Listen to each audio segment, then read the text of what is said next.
మాటలను పాడుతూ ఉంటున్నారు. వారికి తెలిసిపోయింది దేవుడు నమ్మకమైన వాడని, నమ్మదగిన వాడు.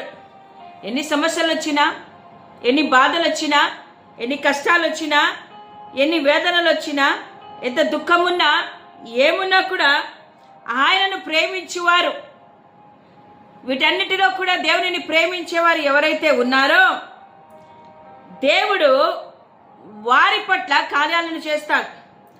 దేవుడు అట్టి వారిని లేవనెత్తుతాడు. ఏ రీతిగా? బలమైన సూర్యుని వలె. ప్రతి ఉదయము మనము సూర్యోదయం చూస్తాం.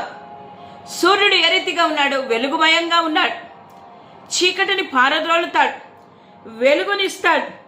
అనేక జీవితాలలో సూర్యుడు ఉదయించినప్పుడు వారి యొక్క జీవితాలలో ఎన్నో కార్యాలు జరుగుతాయి.